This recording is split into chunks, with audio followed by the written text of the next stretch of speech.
Hi everyone, we're just going to give it a couple of more minutes as people start coming through, so just bear with us a moment.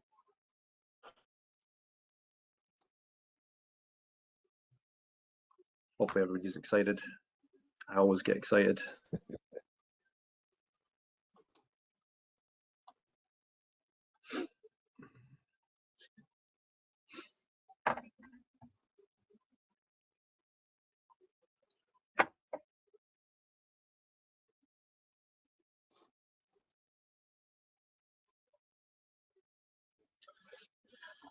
Yeah, we've still got some people coming through. Yep. Nice. Give it another moment. Sorry, Dean, you're going to say something? No, I was just commenting on it. It's look good that the people coming in. Yeah, that's cool. All right, so yep, welcome to today's technical tour of FME 2021. Hope everybody's excited to be here. We're always excited to do this kind of thing. I'm just going to start with a quick little introduction, if my slide wants to move. Here we go. Right, so my name is Darren Fergus. I'm a certified professional in both server, desktop, and certified trainer. And I've got Dean Howell, who's with me today. And look, I'll let him introduce himself when it comes to it, just basically to keep things moving. So who is Locus? We're probably 13 odd years on the FME journey now, solving all sorts of different data challenges and really dealing with all sorts of interesting problems. And I think actually one thing to point out on that is just you've got to appreciate and respect the kind of positive community that's been built around FME over the years. Really makes it pretty awesome to be a part of that. And yeah, everybody within the Locus team, such as myself, we're big FME advocates, and you won't meet probably a more passionate person than me around FME. You've just really got to love what you can do with it. Anyway, I could talk about that all day. We're a platinum partner, which really just means that we have a great relationship with Safe Software. Allows us access to expertise behind the scenes. And you know, I always like to think, you know, no matter what way you slice or dice it, overall solving problems is a kind of team effort, right? So working closely with Safe, it feels like a kind of extended family, and we really love being a part of that. Solving problems together is obviously a good thing. Anyway, so we're kind of present both New Zealand, Australia, and the Pacific. However, sorry, I've just had I thought a notification come through. Yep, so sorry, that's the problem when you get a notification message coming through, you get distracted. So yeah, we're present all around New Zealand, Australia, Pacific, and we've got relationships all around the world, and we're supported by a team of 6+ FME experts, which includes myself and a couple of other contractors and consultants that work within the business, supporting organizations, kind of 300 or so plus organizations I think that we've worked with over the years, which is kind of cool. And yeah, so just to set the agenda for what we're going to be covering off in the next hour or so, Dean is going to cover off FME Desktop 2021. He's going to look at the performance improvements, show and demonstrate the data aware. So that's where you can access feature caching and the attributes that sit underneath that. Great for being able to filter out data because they're exposed. Looking at the new GUI, right, the user parameter builder there. Like honestly, there's some big changes on that, and there's a few gotchas. I certainly got caught out the first time. It takes a little bit of playing around with to get used to be honest with you. It's a big shift. And then we're going to look at the new TimeWindower transformer that's come out. Dean's going to show that relates to a specific project that he's actually worked on, sorry. And there's myself. I'm going to look at FME Server 2021, more specifically some of the new features, so data streaming and the ability to provide job routing. So we're going to investigate data streaming by looking at kind of how data streaming fits in with what we can use right now, the old school way of things, topics and notifications versus automations. So really sort of disseminating that and trying to understand why we'd use one over the other. Then we're going to look at the engine queues and the job routing configuration. We're going to show you how it works, configure and test, and sort of build a picture so that people can, or you guys can understand how you might use it within your organization. So look, I'm just going to pass over to Dean, and I think just just out of the interest, just in case anybody does have any problems on the transfer, just click refresh on your connection. Sometimes we get people when we connect or pass over, they kind of hang up, so just hit refresh on it, and if you've got any problems, just send us a message, and one of the people behind will try and give you some support there. And lastly, just before I hand over to Dean again, we'll have all these slides and content and video on the website, so don't worry if you miss a couple of bits, that's okay, you'll be able to access that afterwards.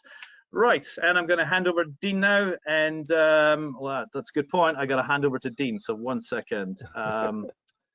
Yeah, I know you're laughing because you knew I'd forget this bit, right? Attendees, Dean, make presenter. Here you go, mate. Okay. All right. Thanks, Darren. So hopefully you can all see me in my mobile office. I'm sitting in my car this morning, mostly because my internet connection at home was very poor. So moved into a better area. So hopefully it stays together. Yeah, so thanks to Locus for inviting me to do this presentation. As Darren said, my name is Dean Howell.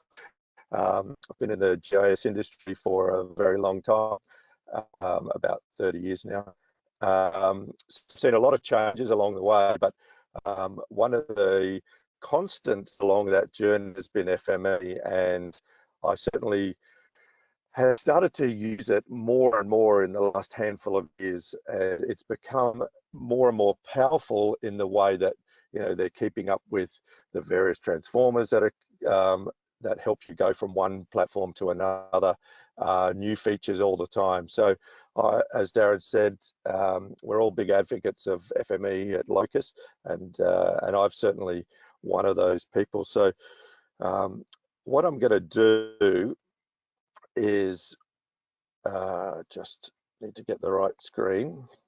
So hopefully you could see the desktop summary 1 screen at the moment.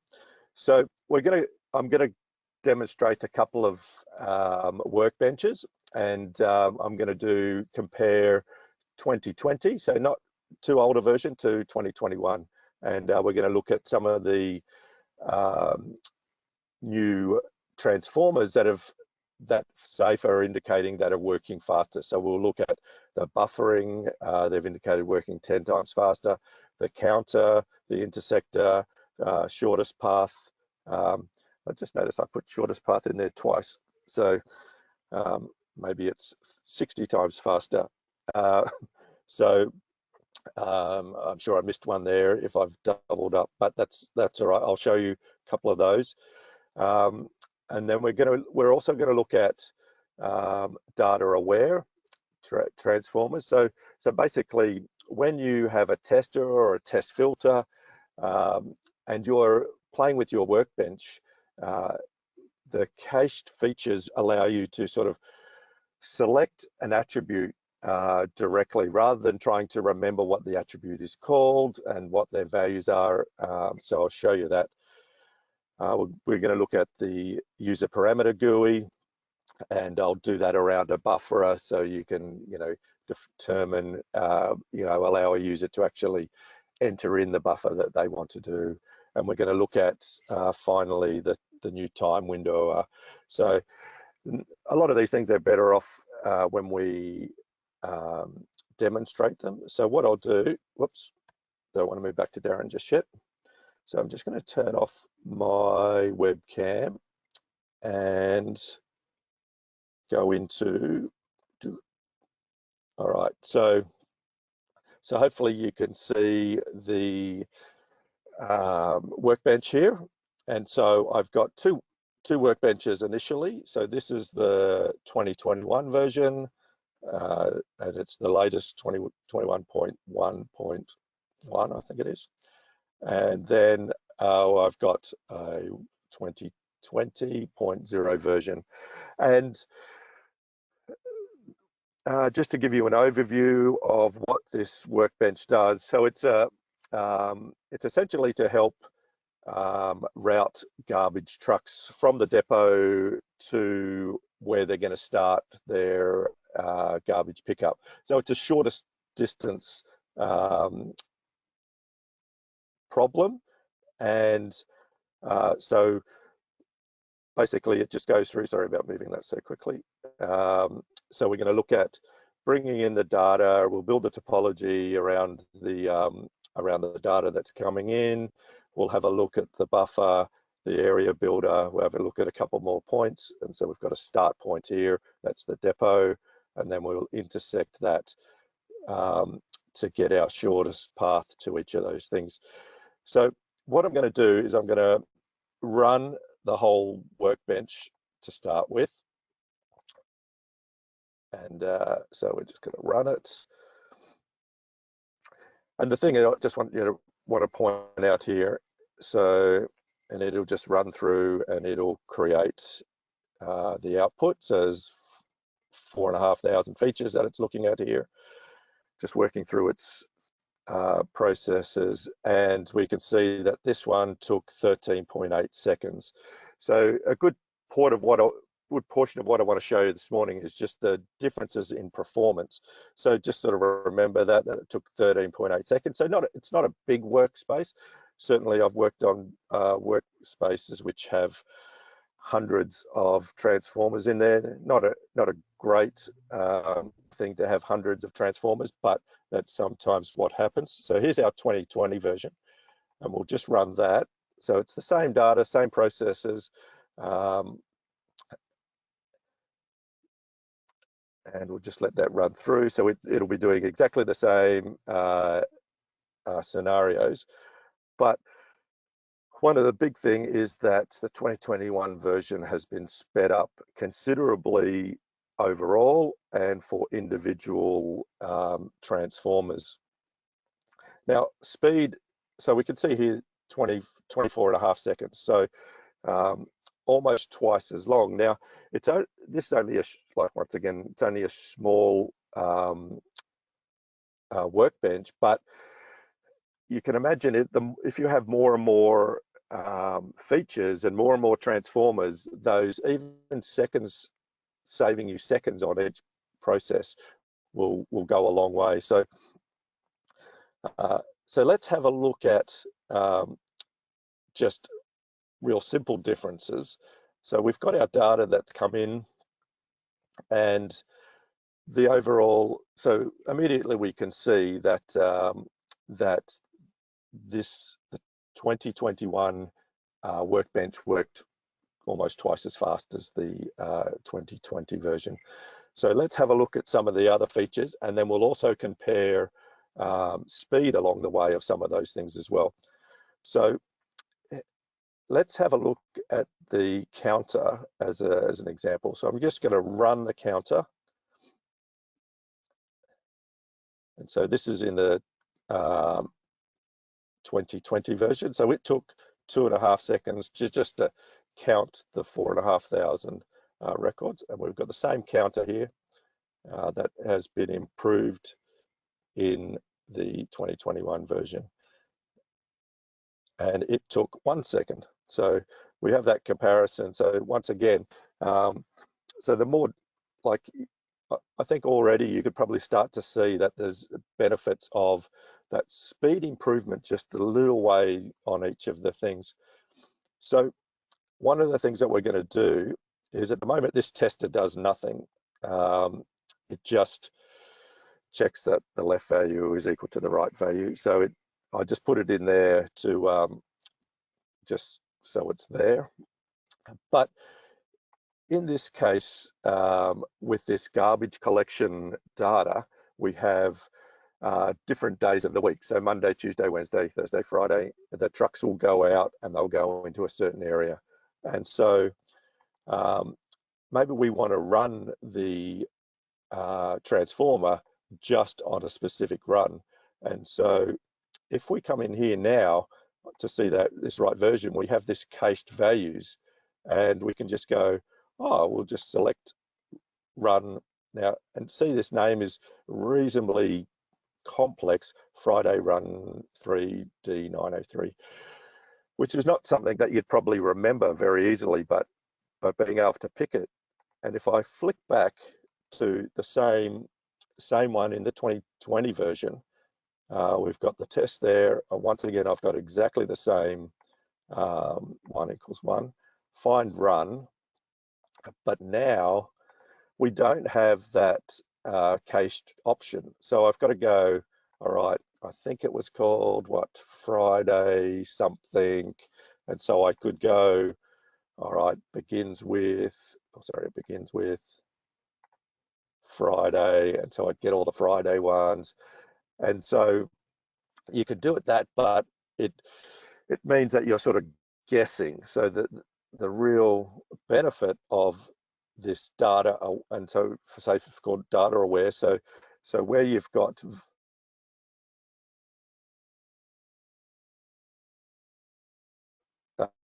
cached values along the way that you can select for testing, you can then manually select those. So I'll just cancel that. I'm just going to set that back to what I had it. 1 = 1, because I really don't want to run it. I just want to just put that out as an example. And so just to explain this workbench a bit more is that we have a whole bunch of street networks that come in, and we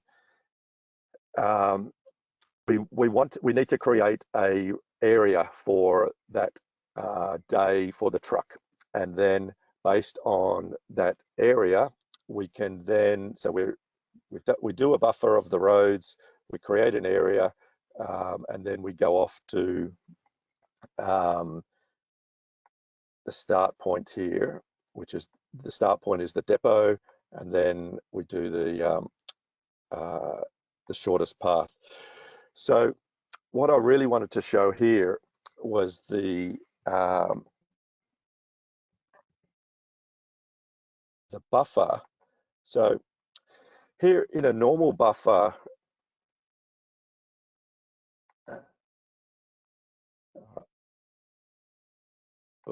so hopefully people are seeing the screen. If you're not, just let me know. So here in the buffer distance, we can, manually put in a value, and but maybe we want to allow the user to actually select the buffer distance. So one of the really good things we now have is the user parameter Gui Builder. So if we go back to our navigator as an example, so we've got the user parameter options. So if we select that and go, oops, wrong one, sorry. Manage user preferences. You can see now that this gives us a bigger GUI, but what we've got here is the option to develop a GUI for user interaction. Whereas before it was really, all right, set it up, and it was really sort of quite defined. So in this case, I want to give the user a choice. And so we've now got select a choice, and I'm going to call this buffer distance. Doesn't like spaces in there. So select buffer distance. And then we're going to go, all right, a value of 10, a value of 20, and a value of 50. And you can do a similar thing already in previous versions, but what we're now able to do is determine what this is going to look like. So if I go here now and say, okay, and I want to run this buffer, it asks me to select the distance. So we can select, 10 or 20 or 50. I'll just put it on, 10, and then we'll run it.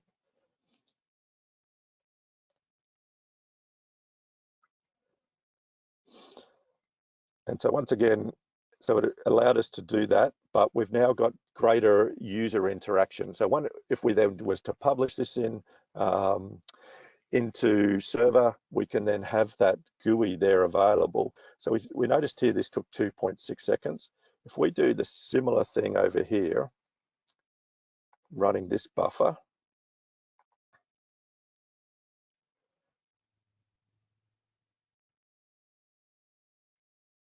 all right, so that took 4.1 seconds. So once again, it's almost twice as fast. It may not be the exact same level that SAFe are indicating, but there's a lot of factors in speed, but we're getting a pretty good indication that that things have been improved. So there are a lot of, I'll just go back to that GUI builder. So there are a lot of different options here, whether it's selecting a date time field or URL, web connections, all those sorts of things. But one of the things that we have discovered is that once you've set it, you need to sort of know that that's what you want to do. So there are a little few tweaks where previously you could, with the file selector, you could type in some things, whereas the GUI builder now allows you to refine it more, but it also allows you to restrict it more. So just sort of remember that when you're going through, that you can play with it a lot more and get the things working and improve that user experience. So the other thing, all right, so I just need to move that, scroll down there. The other thing that's been improved a lot, I threw this intersector in. It actually doesn't do anything to this model, but I wanted to just show you the speed that so this intersector worked in 1 second in 2021, and then the same intersector over here in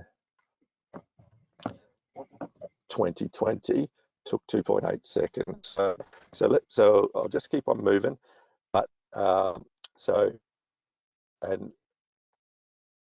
we've got all the way, I'll go all the way to the end, just show you that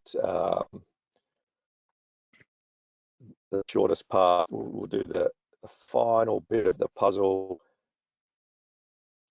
and then I'll go on to the next, the TimeWindower, because I think that's really quite good. So we've now done that, and we've got our, it's a bit hard to see on the little window, our 2020 version took 7 seconds to run that intersector, or shortest path, I should say. And then we'll run it again here. It's just because I got the value in there.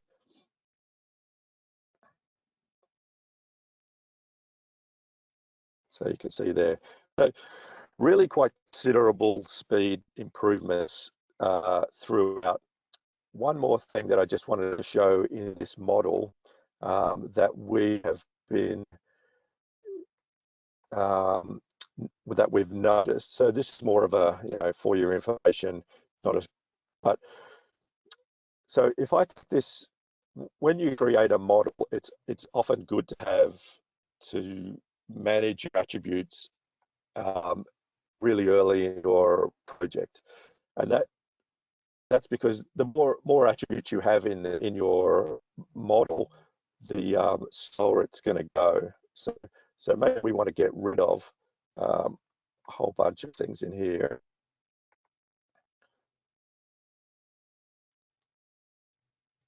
I'd already said remove.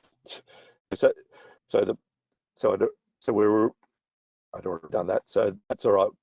But the point I wanted to try and make here is that we had an attribute exposer further on in the model. We've gone in here and we've said remove all of these, but if we're exposing them later, the ones that we've actually removed are still able to be chosen. So so if I go there, road type as an example was one, and I already selected that. So But what it does is if we then expose that attribute, it's not going to bring anything through. So you'll end up with a blank field.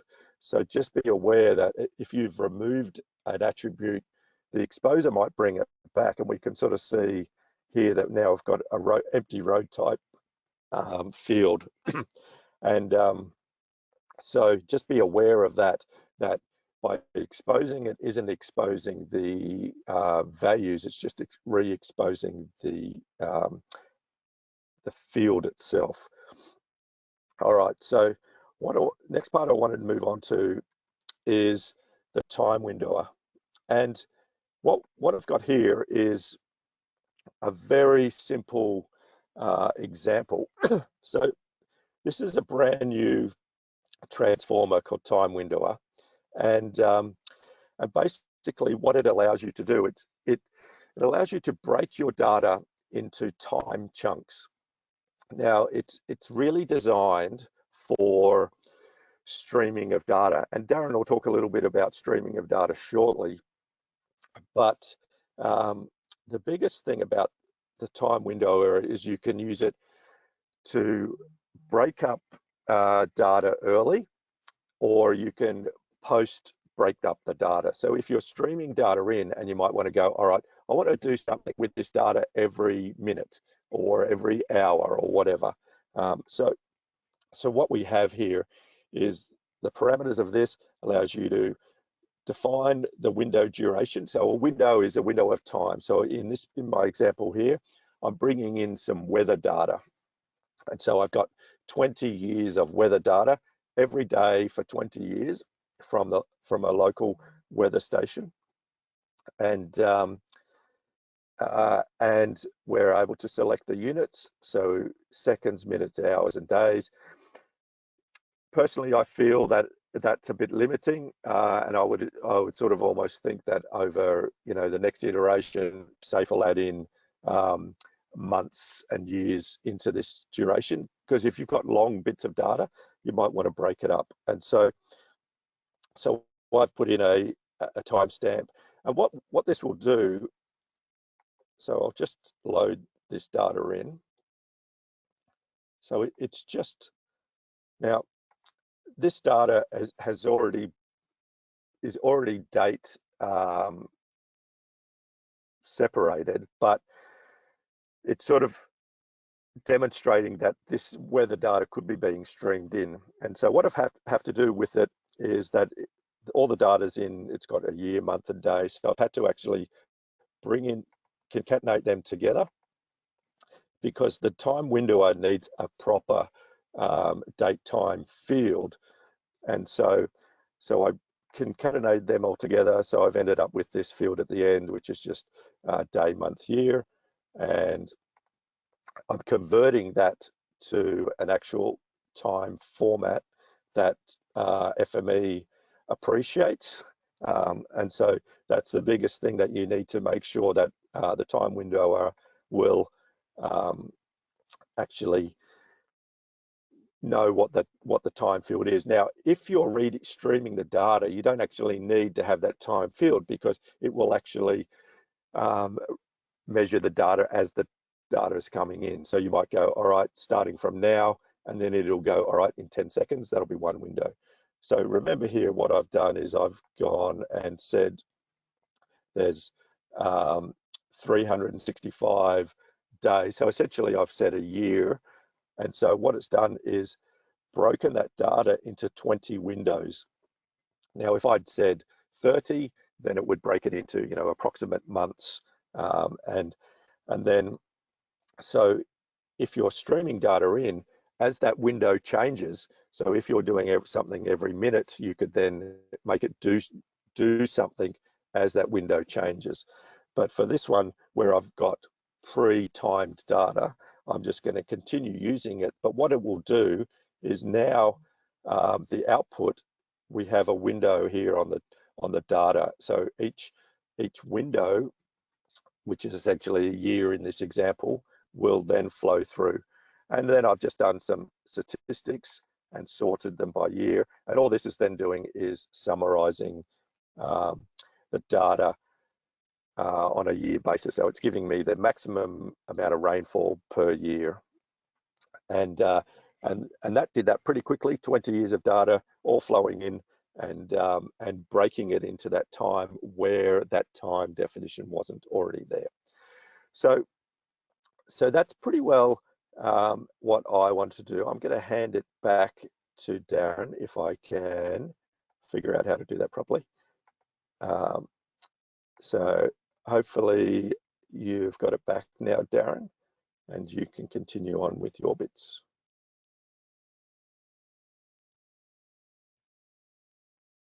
There we go, all sorted. Thanks, Dean. Cool. Hopefully this is showing the right screen now. Dean, could you just check before you go? Can you see my slides? Yeah, yep, and I can hear you well, so. Awesome. Hey, thanks very much, Dean. Yeah, look, actually, I'll just reiterate on something you said about that, the whole user parameter thing. Look, it's like with anything new, it's just takes a little bit of time to get your brain engaged with what it's trying to achieve, what it's going to do. It's a really great feature, but like Dean said, once you committed to something, you can't undo it. For example, if you select something as a folder, but you want to turn it into a text string later, you have to delete it and start again. So yeah, you just got to be aware of that. But I think that's to do with some of the workflow-based functionality that's coming in as user parameters for creating forms and stuff later on. So good in the long term, just going to take a little bit of time to get your head around that. Right. Okay, so on to FME Server 2021. This is a live technical demo, just like Dean, kind of mocking up a couple of scenarios here. So part one, we're going to look at data streams. So new functionality, FME Server incorporates data streams. Look, you've always been able to create a data stream in FME Server. You've always been able to do that. But now, as a little bit of a user interface around it, it's more visual. And that kind of links up with engines, job routing, etc. So there's a bit of a linkage there that you need to understand. So what are we going to do? Part one, topics versus automations versus data streaming. Sort of understanding based on a couple of test scenarios that we're going to do. We're going to create some messages. We're going to apply some load to each one of those different functionality elements of FME Server so that we can work out the pros, the cons, and the gotchas. There's always gotchas, right? Like, yeah, there's always gotchas, okay? Anyway, so what's the purpose? So that we can understand the why, right? So the idea is to understand why would we do data streaming over automations or topics. Honestly, topics is a little bit older now, but I think it's still relatable to other people that are still using that within the organization. So hopefully this is going to really expand on your knowledge because it's going to be dynamic and we're going to work with data. Anyway, part two, we're going to look at the new engine routing options that are available as part of FME Server. So we're going to configure, set up, and demonstrate routing based on, we're going to look at time, right? So job processing time or job running time in this instance. FME is quite smart there, but we're just going to build it. We're just going to show it working. So how it works and where it can be useful. Right, okay, well, I like to think that every time you put a presentation together, like one of the difficult things is sometimes you just see the functionality of that and you're kind of like, wow, but I'm trying to think of a problem, like what is a problem in the world that I would have that I would need to use that? And actually, that's something that I have to deal with all the time, and I'm sure many of us that are in this kind of place, while something looks cool, is trying to relate it. It can actually be quite hard. In fact, I had a couple of things recently that I was like, gosh, that's it. I've got the perfect solution or scenario for that specific transformer. But anyway, so looking at data streams, what are they?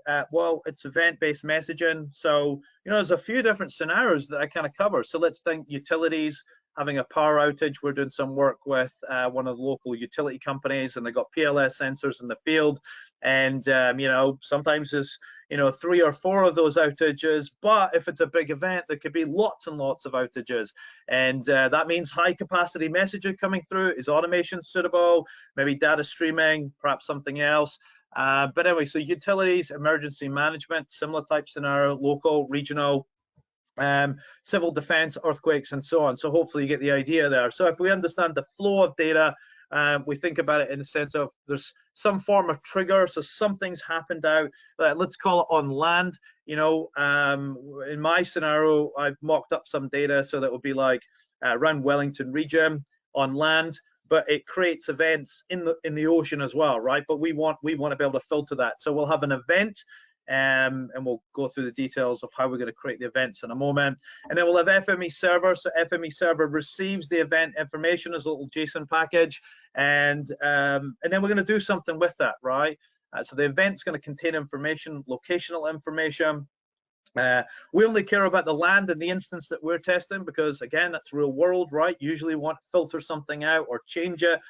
So we got a event, FME Server receives it, and that could be either automation, topic, or via data stream.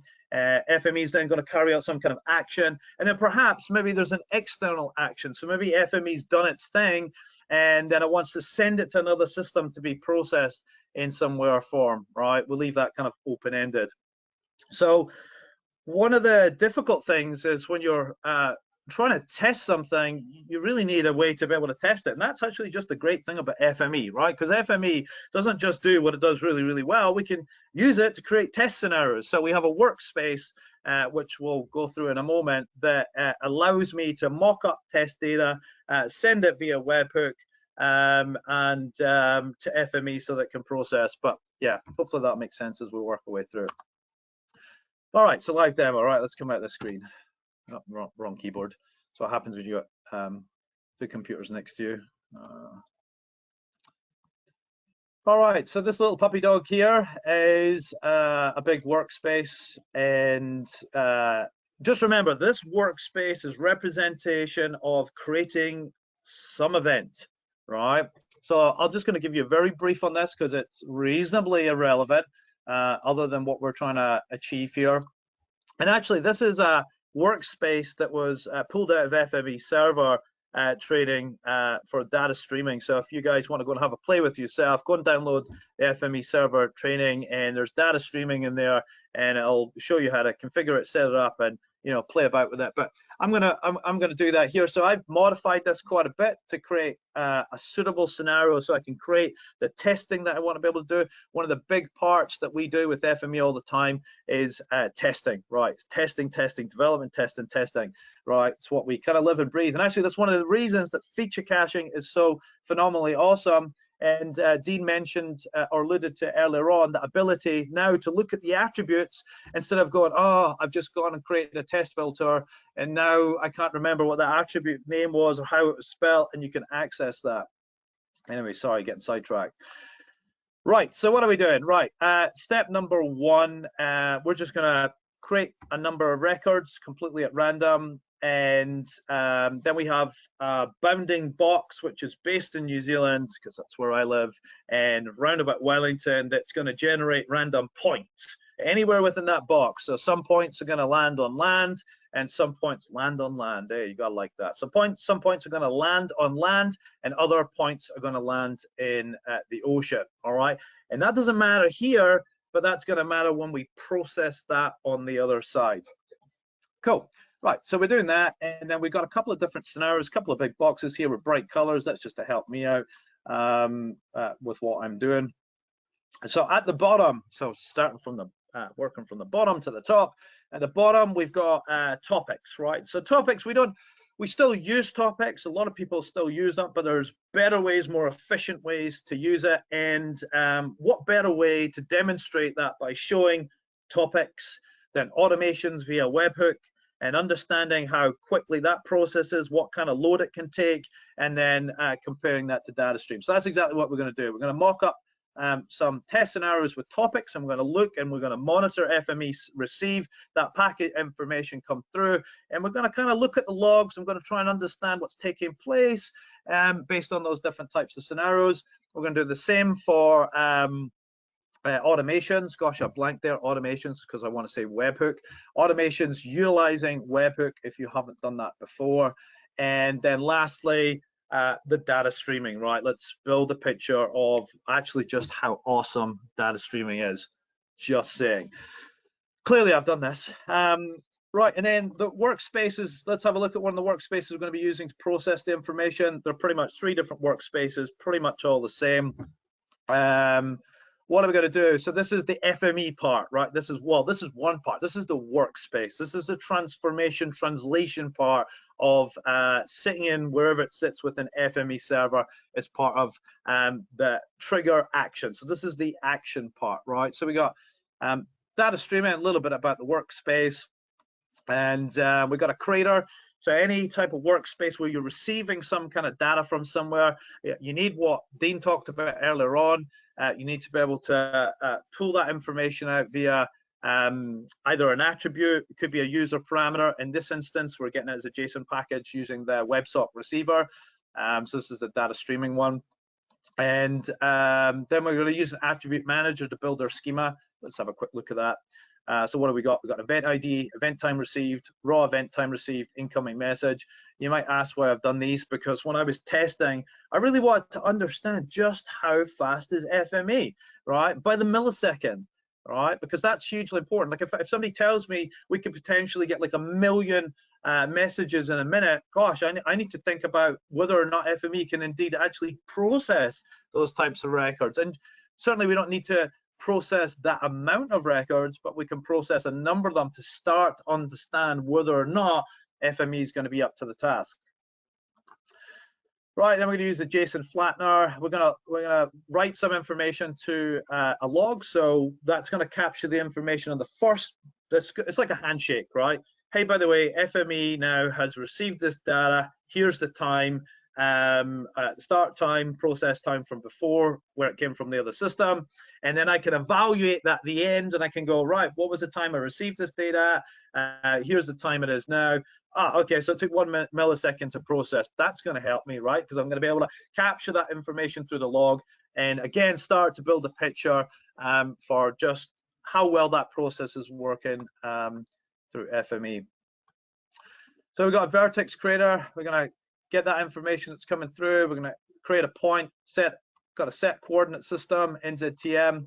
Then we got data we're reading in. We're going to provide a spatial query. In this instance, we're using a spatial filter. So just remember, we don't care about anything that's in the ocean. We want to pull out stuff that's just land-based. Again, we're going to do this real fast, right? If we've got 1 million records and we're going to be processing, a huge volume of messages per second, we got to do this type of stuff really, really fast, okay? And again, that's going to relate to thinking about whether we want to use an automation to process the task, and we have to start thinking about how each one of those things works, right? But we'll get into that in a moment. Anyway, so once we've done all that, we're going to write it to a log, because like I said, we want to be able to evaluate what's going on here, all right? So that's the data streaming one. The other one, which is pretty much the same as the automation one, we're not going to bother with the topic just because it's older. The automation's faster, so that's the one we're going to benchmark off of. But anyway, sorry, what I was trying to say earlier on is you use an attribute to derive the values out of. That comes in the last one via WebSocket as a packaged message. But in this one, it's different because this workspace sits in an automation, and that means it needs to get the piece of information from something else. Where does that come from? It comes from a trigger, right? So FME process generates an event. It's assigned to an automation. It comes through via webhook. It passes that little message in there in the trigger. You can expose that, and we'll look at this. You can expose that in the workspace. But how do we capture that in the workspace, right? And this is how we do it, using an attribute manager, using a user parameter with inside FME. All right, just yeah, it's like a 101 part of FME. You live and breathe this stuff all the time. Anyway, so I won't talk about this because we're doing exactly the same thing. Right, okay, so let's look at the underlying FME server element of things now. Got a couple of windows open. I was just playing about with this new job route and stuff when Dean was talking away. And so this is what it looks like, right? So we're going to click on the home page. By the way, I'm just saying, right, look, I don't know how I feel about blue, right? I just, yeah, honestly, like I liked the black before, and it's funny, yeah, it reminds me of like 1995 Windows or something. Anyway, that's not really negative, it's just a color choice. Right, so let's go to automations. Let's have a look what we've got. Right, so actually, sorry, we're starting from the ground up. So let's start with the topics, right? So let's go to notifications and let's have a look at what topics we've got. Right, so we got 2 topics. I'll come to the receive automation packet one in a moment. But the message example is the one that we're going to use for our first test, right? So we got the topic made. We can go into that, and we've got what we call webhooks available, right? We have to generate ourselves a token. So, okay, so building a picture now, I've got a topic with a webhook that I can supply to FME or some other system, and now I have a way to communicate and pass that information from one to the other. So if I go on to here, and I go down my topics, and I could do this 2 ways. I could do this like I've done on the automation via webhook, put into a HTTP caller, or I can do it using the FME Server notifier transformer, which is actually what I'm going to do in this instance. We open this up, and I've just got a couple of here. I was doing some real load testing, and I thought, oh, actually, I probably won't do it to that level just because I managed to kill FME Server a couple of times, and that's not FME Server's fault. That's just the performance of the machine that I've got. So yeah, kind of limiting that a little bit.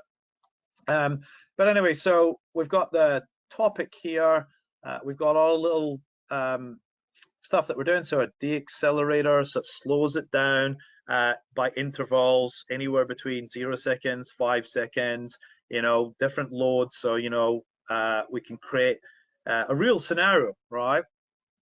So this is the slow stream, and then this is the fast stream. So there's no deaccelerator, so it's streaming through the workspace, you know, maybe 700 features in like a couple of seconds, and the topics are going to have to receive that. So let's just have a look and see how it goes. So let's just check what we got here. Topic message example, and we're sending this little event message. So what I'm going to expect to see on the other side is just that. So there's one thing we've got to do first. If you haven't worked with topics before, got to click on topic monitoring, and you can see I'm monitoring 2 right now. You don't get anything unless, so for example, if you send this through and you haven't hit topic monitoring, you can't do it after the fact. It's kind of like, it's right there and then. It's if you're not looking in the window, you're not going to see anything, right? You're going to miss it. Right, so we're going to put topic monitoring on. Oh, right, wrong workspace. Go in here. Let's have a look what we got the setup for. All right, so deaccelerator, we got some random numbers. Let's just start this little baby up. Give it a second.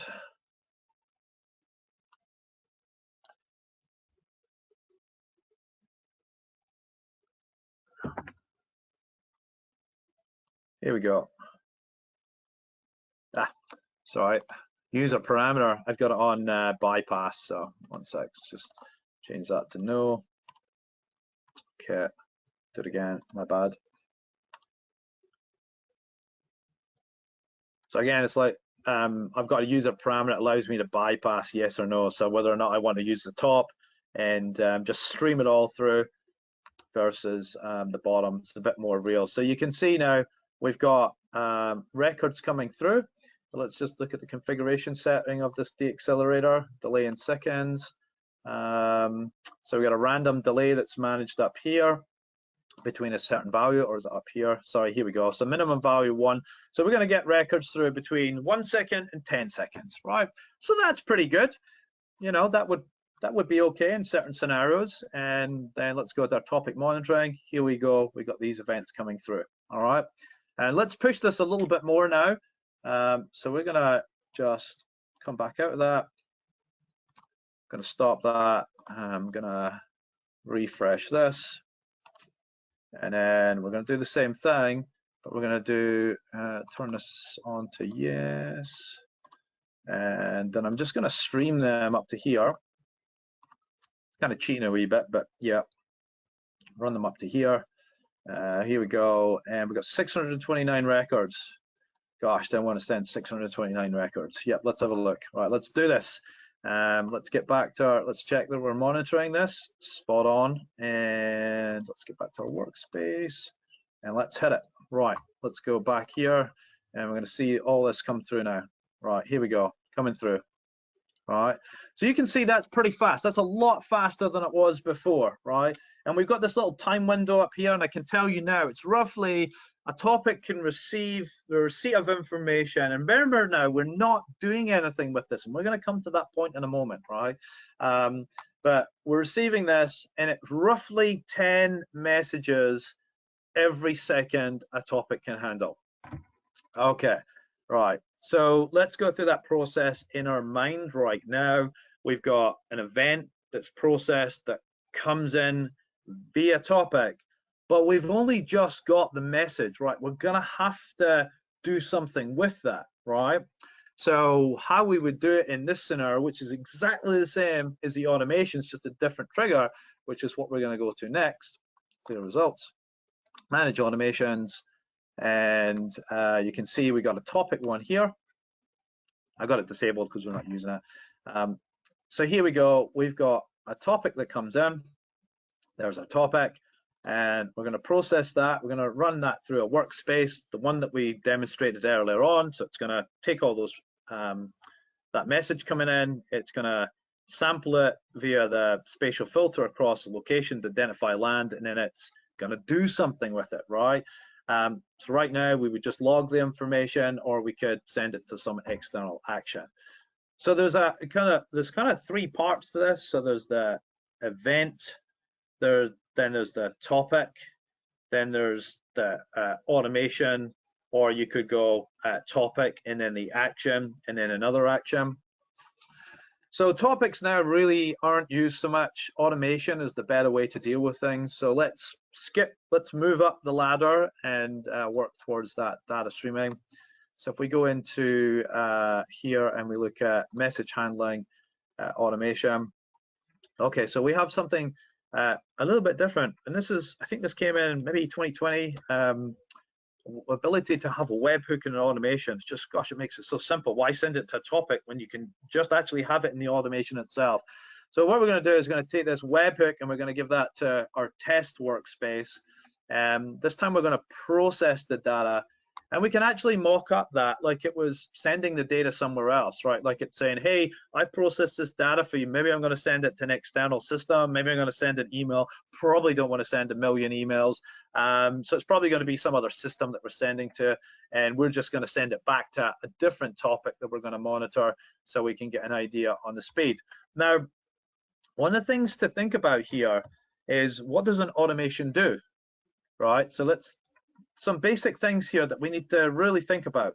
So if we've got messages, let's say we've got 1 million messages, and those 1 million messages come through in one go, right? We have a trigger in the workspace that runs a process based on one of those messages coming through.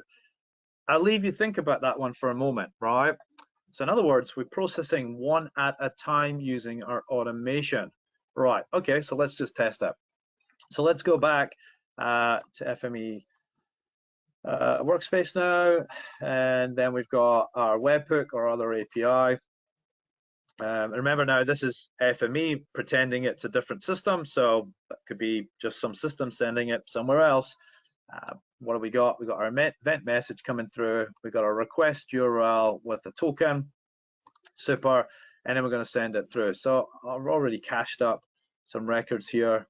We're going to send 20 through, and let's have a look what happens. So what I'm going to do, I'm going to do two things here. I'm going to bring up the log. Actually, we're going to stop it and start it again, just so it's nice and easy for people to see what's happening. There we go. Often do this when testing, just stop it, start it, clear out the log, and yeah, good to go.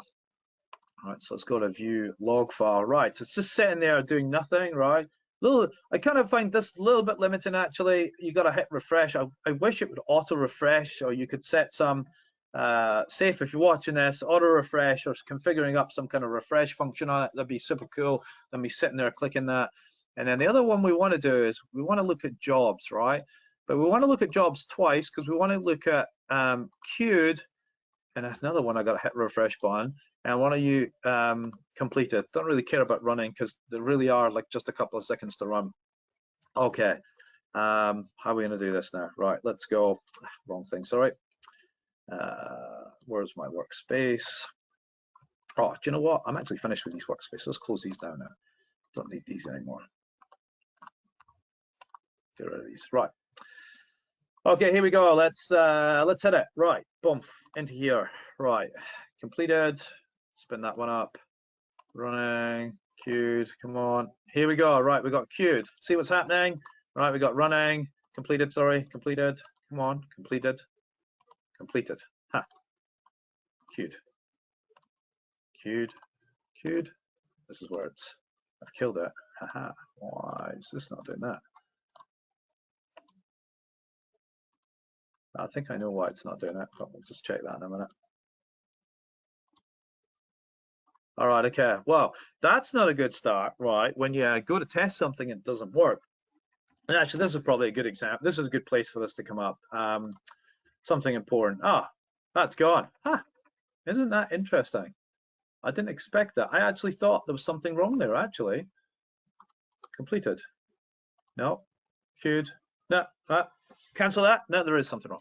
So if we go to engine management, I was on a play earlier with the routing option. So let's just see. So let's have a look at our job routing.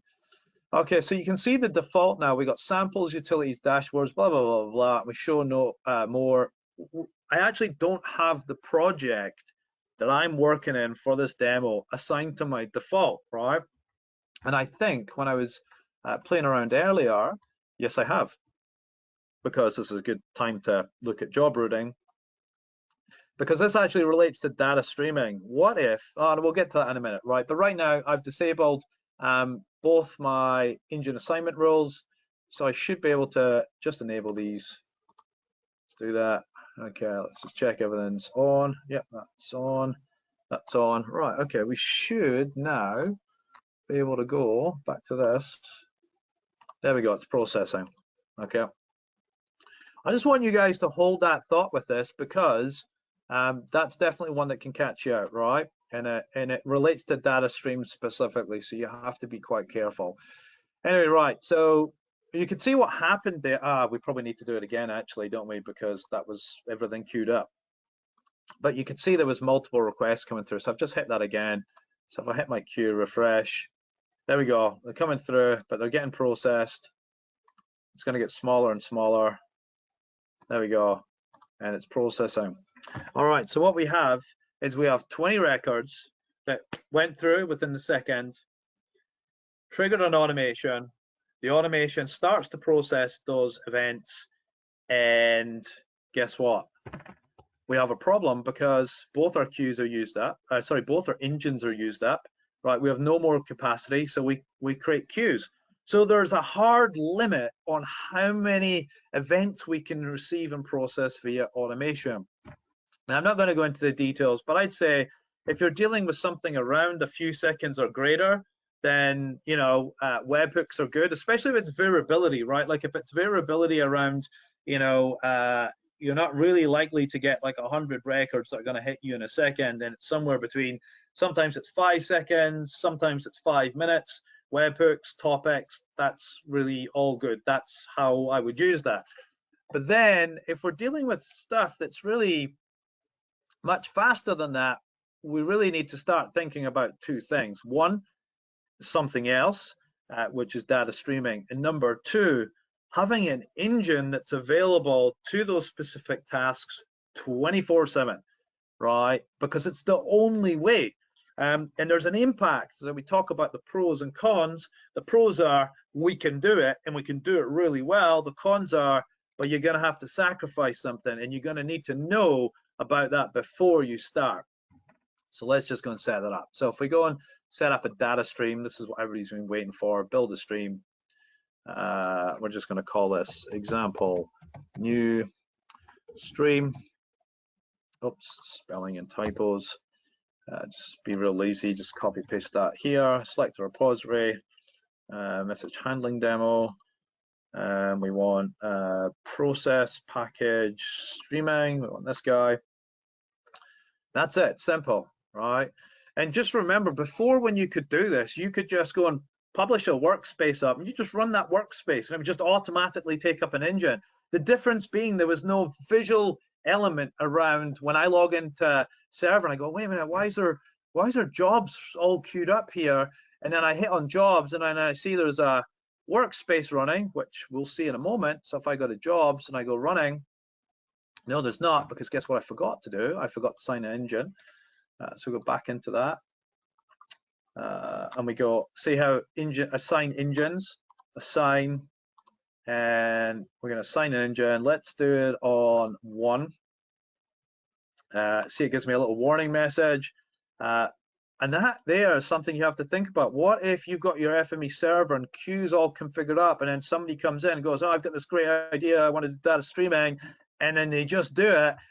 Oh, what's going to happen to all those jobs? Well, yes, if they aren't set up on another queue, guess what will happen? They'll do exactly what they just did there, and they won't process, and somebody will come in and maybe spend you know, a few moments trying to understand what's actually going on there. So you need to think about that, right? Anyway, so we've assigned our engine, so now we should be able to go back to manage streams. It should say it's running. There we go, so it's running, and what I expect to find now is going to jobs, and I go running, I'm going to have this running. All right, so this would happen before, I'd see this before, but I wouldn't have that data streams. Like if I seen a job in here and I was like, what's this? Oh, let's look in streams, and we've got something run. Oh, okay, we got a data stream. So it helps me build a bit of context around what's actually going on there. Anyway, conscious of time, sorry. So yeah, I'll try and keep this to maybe another 10 minutes or so. So we got our stream going. That's great. Let's open up. Sorry, wrong one. Let's go to the jobs running. Let's look inside it. So this is what we're looking inside. So the log file it'll load up everything it needs to do, and it'll just sit there until something comes through. So let's just do that. So let's move up to the very last one. What do you reckon? What do you think is going to happen if we send 629 records? Do you think should we be brave and do that first? Well, let's do 20 first. Nah, let's just do the lot. Let's go. All right. And remember, we've got a logger in there, so we're going to see this. Actually, a better way to do this is show it in reverse order, because it's going to show everything that's coming through. So I'll give it a second. There we go. They're coming through. Look at this. And look, so now we're starting to see the processing time, 0.9 milliseconds, 1 millisecond, 1.5 milliseconds, right? Bearing in mind, there's 100 milliseconds in a second, right? In fact, I think it's done. Oh, look at that. Oh no, it's still going. Or did I just send 20? Still going? Oh. Why does that feel like? Maybe my refresh is working poorly.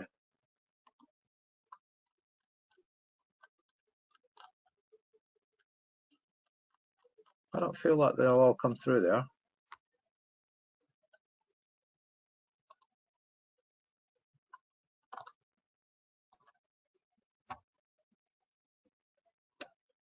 Yeah, it's not crashed or anything.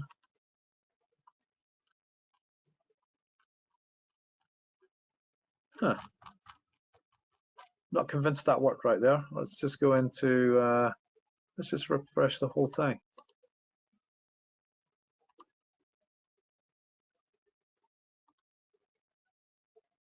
No, it's definitely stuck at 237A. Okay, let's do that again then. Let's do, let's just see what's going on here. Sampler. Ah, wrong keyboard. So we look, and you know what? This is exactly what happens, right? Like when we're building stuff and we're in the organization, you know, sometimes things don't do quite what you expect, right? So this is what it's all about, trying to understand what's going on. Something doesn't look right. Like I was expecting more to come through, so something's not right. I know that something's not right, so I need to have a look at that. First 20 features. All right, so what we'll do, we'll stop that and we'll restart it just to be sure what's coming through. Actions, stop. Yeah. Okay, so let's just check let's do 2 windows. It's going to be easier, isn't it? More efficient. Running. Okay, no. Let's go to actions, start. Yeah. Right, so let's refresh that now. Okay, let's go back into the log, flick it round. Okay, we're on 78. Right, let's test that now. All right, so we're sending 20 of these through. There we go, 20 going through.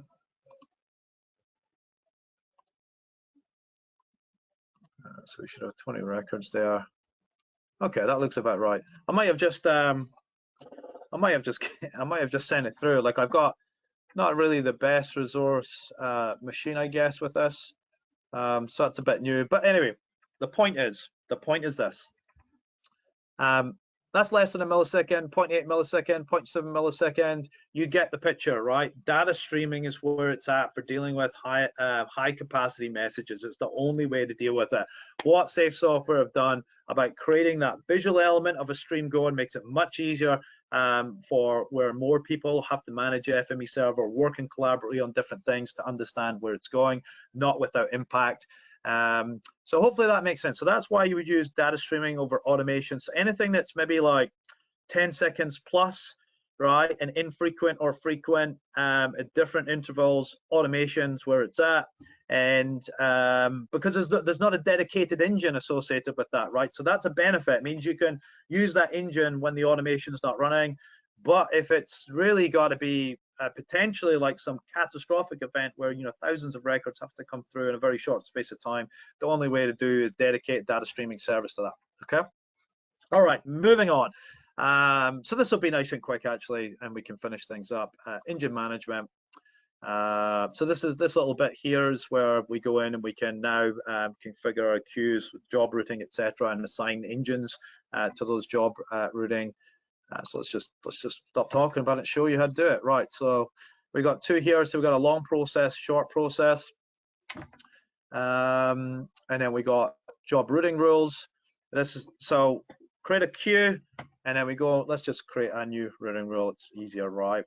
So first time you look at this, it's like, wow, what are all these different things? And look, I'm not going to go into the details of all of them.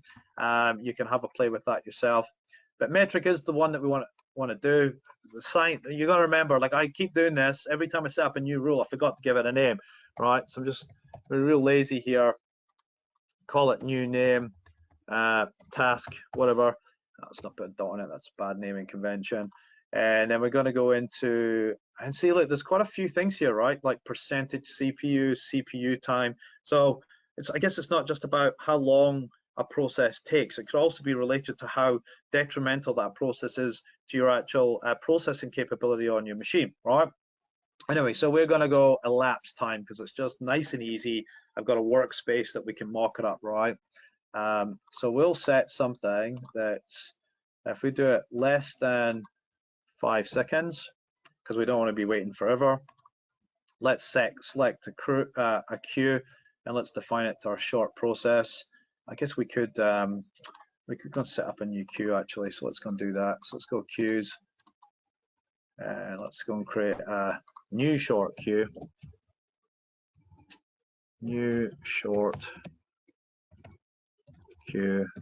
That's really hard to look at. Oh, right, not spell that right. There we go, queue. Did I spell that right? Yeah. Would have been pretty bad if I spelled it wrong and it's right up there, right? That's not a good look. Anyway, right, so a new short queue. So let's go back into our job routing options, and where is it? New name task. That was real clever. And we go new short queue. Okay, so basically what we're saying is, if a workspace takes less than 5 seconds to run, we want you to use whatever you define in here, right? So we want to use the engine, and we want you to route through via this into the engine that I've assigned via the engine assignment rules, okay? That'll make more sense when we do it. So let's go set in this engine assignment rule. So we need to create one right now. We got long task, short task there. They're not anywhere. Actually, we're just going to disable them just in case it causes any issues. Let's go and disable these guys as well. Get rid of these. Disable. Let's disable these ones as well. Long and short process. Disable. Oh, I can't say. Oh, okay, because they're not used. I've disabled everything else. Right. Okay, back to engine assignment rules, and we need to add in a new one. What do we call it? New short task. New short task. I mean, I'd probably name it something that I actually knew what I was looking at, but Yeah. So property, and there's a few things in here. See how there's like dynamic, physical memory of a host. I'll let you guys read up about that, but we're going to use name. And name is just saying, hey, look, it's the engines that you've already got, right? We're not dealing with dynamic engines. Dynamic engines is something different. Again, that's where when the load of your server gets to a certain stage and you've assigned the ability to utilize dynamic engines will spin up and they'll consume through tasks until they're finished with, and then they'll wind back down, and then you pay for just the amount of engines that were spooled up at that time and for how long. Right, so let's make this easy, right? Because typically when I run a task, if I know where it's going to run, it's going to go to engine 1, right? Engine 1 always comes first if it's not something on 2. So we're gonna force this, if it's less than 5 seconds run, to go to engine 2. Right, okay, let's select that.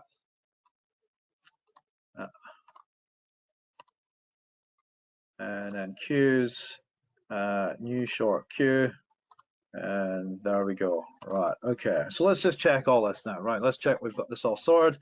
So we've got our new short task, we got a job routing associated with that new short task that's less than 5 seconds, and we've got our queue, which is new short queue. Gosh, that's a minefield, right? So let's go and run a task. So let's go and run this little short process here. Actually the same, and we'll run 5 seconds. Now, my expectation would be, because this process hasn't run on this queue with this job routing, hopefully it plays ball. I'm going to expect that to run on engine 1. Okay, so let's just try that out now, and then we'll do a quick search for, and it's okay. So it's smart. It's already identified this is a quick task, and it's actually gone and run on engine 2. So I would normally expect that task to run on engine 1, but very quickly it runs on engine 2. What I found before when I was doing some testing, if I had a variability on the seconds, it took maybe 1 or 2, 3 workspaces to work out the average of that and go, actually, this is a short task that fits in under the 5 second window. Actually, I was doing it for a minute then. Anything under a minute was short, and anything over a minute, right? So now we could go back in and we could run another task. Let's see what happens when it runs on 15 seconds. So outside of that, is it going to have to do it once? Let's see what it's doing here. Engine 2, right? So we're going to run it again. So we'll just wait 15 seconds. So now that this is run in 15 seconds, it's going to go, oh, wait a minute. Last time it ran 5 seconds. This time it's running 15 seconds. So it's evaluating that to decide, hopefully, on the next one where it's going to run. So I'm hoping it's going to go to 2. Let's just make sure we haven't got one running. Jobs running. Come on. Ah, gosh. Note to self. The reason it's going on number 2 all the time is because I left this running. Right. That was silly. Okay. Let's stop my data streaming. Now let's do that test. All right. Right. So run that 15 seconds. So I guess, yeah, 15 seconds. It's not ruined. It should run on engine 1. Actually, we could probably. So the stream starts itself back up again. That's interesting. Let's disable it here. Okay, so that's a good one to know. Just learned something there. Well, I learned something, and that is if you don't disable it here and you cancel the job just reinitiates itself. I suppose that's a good thing. Yeah, actually, that's a good function. That's a good safety feature, right? Somebody goes in, why is this job running? Don't look at it, stop it, and then that could potentially cause a whole load of problems. It makes sense that would reinitiate itself. So yeah, that's a good bit of logic there, actually. Right, let's run that again. Right, let's create a long one. It only needs to be more than 5 seconds. Let's do 7 seconds. Right, okay. Right, let's have a look at what we got running. Jobs. Running completed. Okay, 12, 16. Yeah, okay, so that's just come through and that went on engine 2. Right, I really want this going to engine 1 now. So let's rerun that job again. 7 seconds.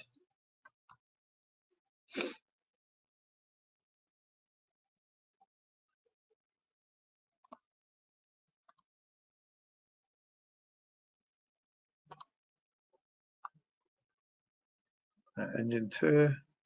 Let's just check I did that configuration right. Engine management, engines, job routing. I didn't do equals or something stupid, did I? New name, less than 5 seconds. Let's just check engine assignment rules. New short task goes to engine 2. So I would expect if it's a long task to go to engine 1. Right, okay, let's do it again. Maybe we need to up let's make that 15 seconds. And then while we're waiting on that, let's run it on another one. Run a workspace. Let's make that one 20 seconds. So I'm just going to run 2 at the same time. I'm just trying to create a bit of stats around the background. Oh, look, here we are. I think I know why. Engine 1 might be down because we dedicated the automation to that. Right, let's have a look here. Right, says new name task. That's going to use 2. Everything else I want to use 1. No, different, slightly different again. So because I haven't got this, what I need to do is I actually need to set up a new routing task for longer tasks because I actually don't have a queue defined to that process. Right, so we'll go new queue. Actually, no, let's just define it. Turn on the long one. That's going to work. Long actions, job routing. It's disabled here. So this is the long one we want, and we want to enable that. Engine assignment rules. What's our long task going to use? See, we've not got long tasks assigned to anything. So it's going to make that 1. Engines number 1. Right. Enable. So you've got to delete the stream. Right. Okay. Remove. Right, let's go back into that. Refresh. Okay, so I actually got caught with that earlier on. I forgot to do that. When you assign, so 2 things. If you've already got rules set up and you're going to assign an engine to a stream, you then have to go back into your rules and you need to make sure everything has routing options and a queue and they're all enabled and they all go to an engine, right? Number 2, when you're finished with a data stream, whatever reason, you got to go the other way around. And if you've already using those routing tools, you've got to make sure that you reassign an engine to them because it just removes them from them completely, which is exactly what it did here. So let's assign that to engine 1. All right, so okay, so let's recap. So engine 1 is now going to run our long tasks, and engine 2 is now going to run our short tasks. All right, run a workspace. Right, 20 seconds. Okay, let's see, jobs, running. Yeah, wait for that to run.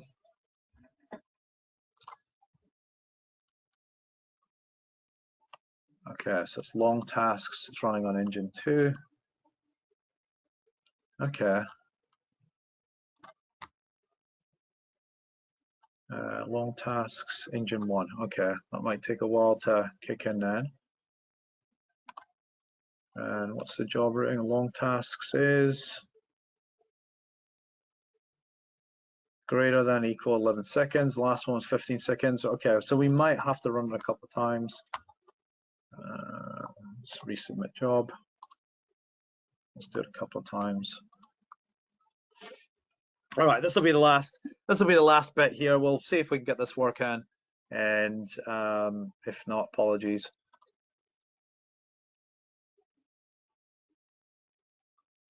Jobs completed.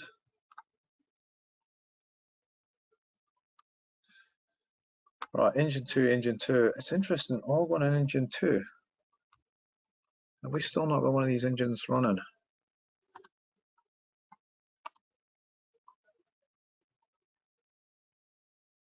Engine 2, engine 1. Let's just disable these a minute. Right, so I've only got long task, new short task, job routing, less than 10 seconds, short process, greater than equal 11 seconds, long process. Yeah, okay. And let's just, I wonder if this is causing, that shouldn't cause an issue because it's not enabled anywhere. Right, I mean, this should start to work, right? So let's go back and run the short one. So let's do a short one. Let's see where that goes.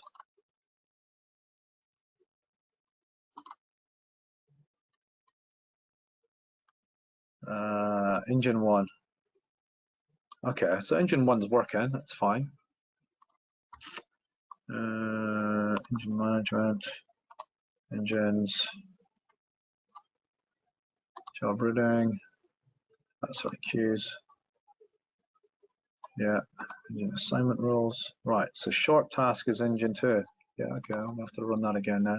I got a funny feeling, guys. I don't think this is, for whatever reason, I don't think this is working, and I don't think it's about, I'm not convinced it's about, I need to run it more times for it to start working. I think there's something real underlying that's happened. I don't know if it's, see, this should go to engine 2 because our short tasks are on engine 2. So if we just double check that, engine management, engines, job routing, sorry, queues. Oh no, I was right. Sorry, my bad. I'm second guessing myself now. Long process, short process, engine 2 and engine 1. Yeah, sorry guys, I can't see why that's not working. And that last one just went to engine 1. Yeah, look, I think, well, apologies. I'm a bit gutted that didn't work, especially where I spent a bit of time getting this all up and running and making sure. So look, I think we'll call it there. But the benefits are you can set up routing capability that FME Smart. It will read the last number of jobs that have taken place for that specific workspace, and it will decide where it wants to put it with respect to that job routing that is configured with FME Server. Gosh, there's nothing worse than something not working. That's going to take up all my day now. Look, well, I'd just like to say thank you to everybody, and let's just get up the, yeah, well, it's pretty much questions and answers. I'll just pull up the last slide here. And yeah, has anybody got any questions at all?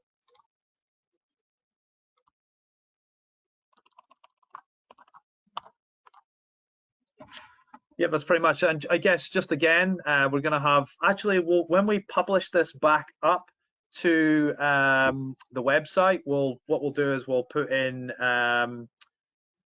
some information around why that didn't work, because it'll be something ridiculously stupid. That's the way it always works, right? It's never a complex problem. It's usually always a simple problem, and it's usually always user error. I hate to admit that, but it probably is. Yeah, so thanks very much, folks, and yeah, we'll get this information sent out.